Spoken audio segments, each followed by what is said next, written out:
All right, welcome back. This is a patrol story, and this is one I had about 2.5 years in the job.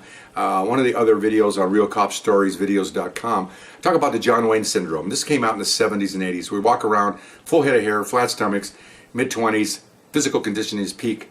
Walk around, you walk with a swagger, you really do. I mean, you're the top dog, man. You're a police officer, you're young, rural, And my wife will probably argue that, but anyway, beside the point. But no, I love her too much, 45 years. Anyway, so we're driving around, working the drunk driving watch, again, 6 o'clock to 2 in the morning.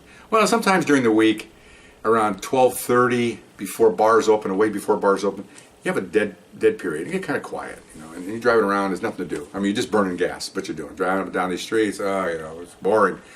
Okay, so we're going down a street, kind of a large street, and we're just talking away with my partner, and this police car comes up next to us real fast. One of our own guys comes up, gets kind of what I call the highway patrol side, the blind side over here, like this.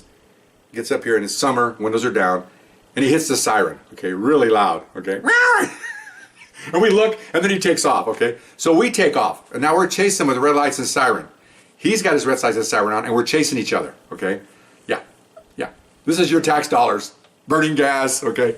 So we're going down. We're not going very fast because, again, in the city, unlike when you watch cops and are out in Beaumont, Texas, and Corpus Christi, they're doing these pursuits for an hour on 100 miles an hour. This is city streets. You can't even go more than about 40 because you can't make the turns. Okay, so they're in front of us. We're behind them. We're chasing them, and then we get the PA system on. Police, pull over! Can you imagine? We're yelling at it. And so we're doing this, choo, choo, choo, and of course we're fingering each other, and we don't have it because it's boring. You got to get the blood going. So we go about maybe 8 or 10 blocks doing this. Okay. Well, we go through one intersection. We're not endangering anyone. There's nobody out, for one thing. Okay, we're not going to blow red lights. We're just going through, it is dangerous. Okay, we shouldn't have done it. So we go through one intersection. As we go through, I look over, and there's an older supervisor sitting there in his police car, and he's the one that shot a shotgun through the roof of one of the police stations. That's another story on realcopstoriesvideos.com. Look that one up, okay?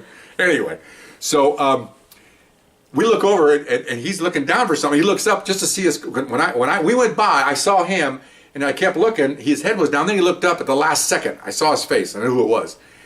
And so the other car saw it too, and we looked like something out of Star Wars. Because as soon as we both went by, it was one of these capers, opposite directions. Lights went out. Our headlights went out. Okay, everything. We're dark. We're all dark. No police lights on top. We're dark. And my partner says, "Gotta go to the station." So we go down the street, make a right turn, and we are cooking now. I mean, we are trying to get to the station as fast as we can. So we get there, we run in the back door, coffee room stories are in that .com site. Go in the back room, take out our we had valises with paperwork on it for different reports, laid them all on the table, got a cup of coffee, and we're sitting there. As if nothing happened. And then 5 minutes, here comes the supervisor, comes in. "How long have you guys been here?" I go, "I've been about an hour, Sergeant. What's going on?" What? "Oh, Academy Award nomination. Oh my gosh. Best nomination for actor, and my partner, supporting actor." Okay. He goes, "Yeah, I don't know what's going on." I got racing around, playing unauthorized, all these words coming out. "I don't know what you're talking about. We've been here doing the reports for the last hour. I don't know." And he walks out.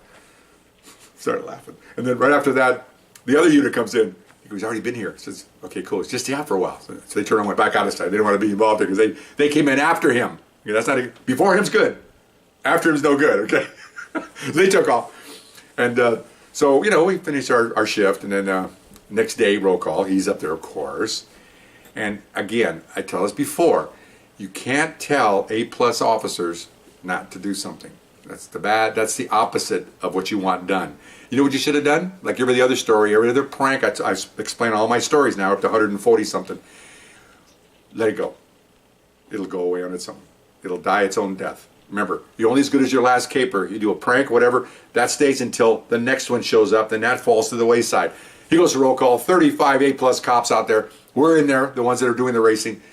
"Last night, I was at patrol, you guys, police cars going by me, unauthorized red lights and siren, unauthorized pursuit, unauthorized speed, all these things. I don't want to ever see this again." You can't do this. That's okay. I'll find out who it is. I never did. We never did. And that's fine. I mean, what are you going to do? We just looked at each other and just kind of smiled. This is just stuff we do. We're bored. This is stuff you won't see on television and all this stuff. And we did it. So what? I didn't do. I did it later on, way later on, to another thing. But we didn't do it that extensively. But that was a good one because we're young. You know, what are you gonna do? Anyway, so hope you enjoyed it, and we'll see you next time. Bye bye.